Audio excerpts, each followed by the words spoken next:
के जीवनी को अध्ययन करेंगे।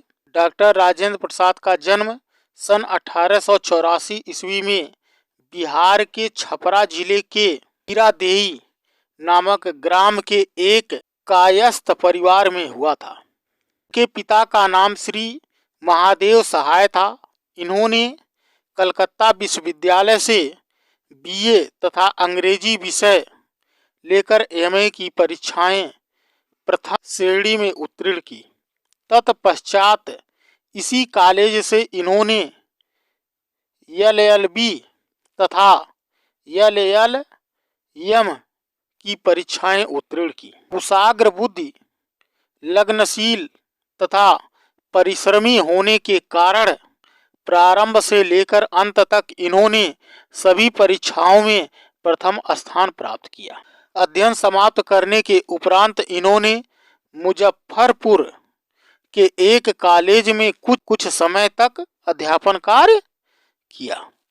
इसके बाद सन 1911 से 1920 ईस्वी तक राजेंद्र प्रसाद जी ने क्रमशः कलकत्ता तथा पटना हाई कोर्ट में वकील रूप में वकालत की, परंतु गांधी जी के आदर्शों सिद्धांतों इतने प्रभावित हुए कि पूर्ण रूप से देशभक्ति के कार्यों में संलग्न हो। डॉक्टर राजेंद्र प्रसाद स्वभाव से सीधे, सरल, कर्तव्यनिष्ठ, देश सेवक, ईमानदार, सत्यनिष्ठ, निर्भीक तथा साधु प्रकृति के थे। ये 3 बार भारतीय राष्ट्रीय कांग्रेस के सभापति चुने गए और सन 1962 ईस्वी तक भारत गणराज्य के राष्ट्रपति रहे। सन 1962 ईस्वी में ही इन्हें भारत के सर्वोच्च सम्मान भारत रत्न से अलंकृत किया गया। इन्होंने जीवन पर्यंत हिंदी और हिंदुस्तान की निस्वार्थ सेवा की। सन 1963 ईस्वी में राजेंद्र प्रसाद जी का देहांत हो गया।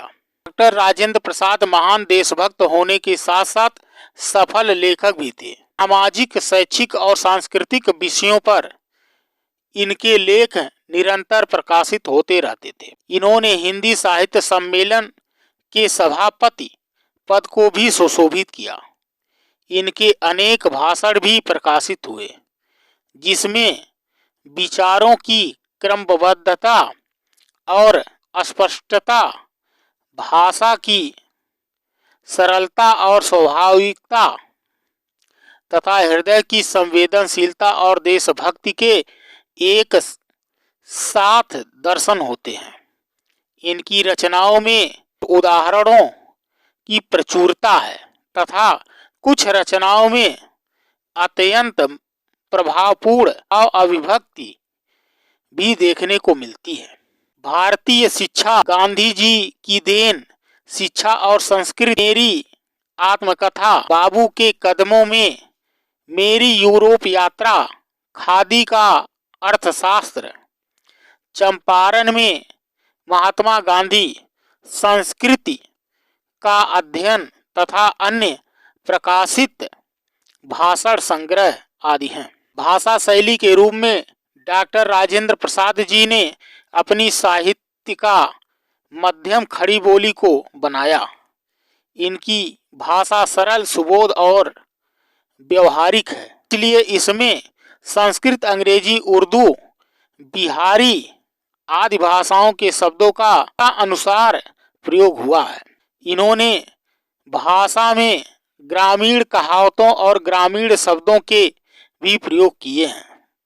इनकी भाषा में कहीं भी बनावटीपन दिखाई नहीं देता।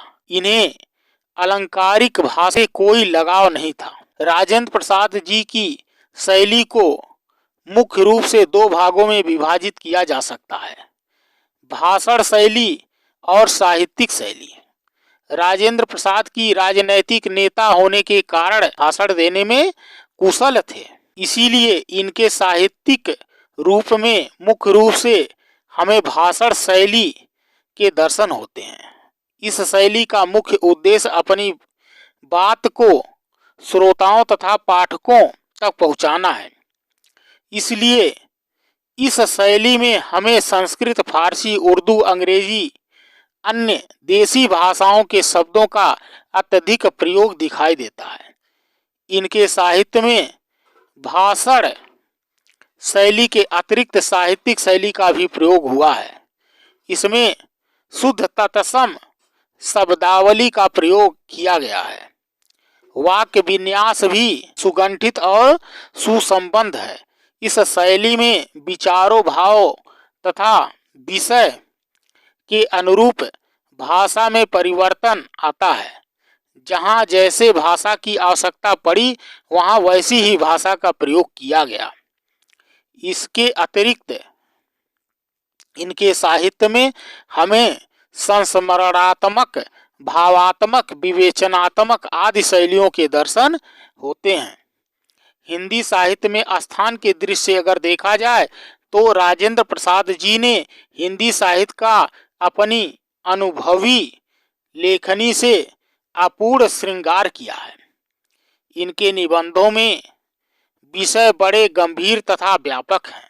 इनमें वास्तविकता का पुट विद्यमान है। इनकी रचनाओं में विचार क्रमबद्ध, स्पष्ट और गहन है। देशभक्ति का भाव इनकी रचनाओं में मुख्य रूप से मुखरित हुआ है। वे सादा जीवन उच्च विचार के प्रतीक के रूप में सदैव स्मरण रहेंगे। डॉक्टर राजेंद्र प्रसाद जी ने जीवन पर्यंत हिंदी की अपूर्व सेवा की, अतः हिंदी साहित्य में उनका महत्वपूर्ण स्थान है। इसी के साथ डॉक्टर राजेंद्र प्रसाद जी का जीवन परिचय पूर्ण होता है। आप इस चैनल को लाइक, सब्सक्राइब एवं शेयर अधिक से अधिक करें, जिससे अन्य लोगों तक इसका लाभ प्राप्त हो। धन्यवाद।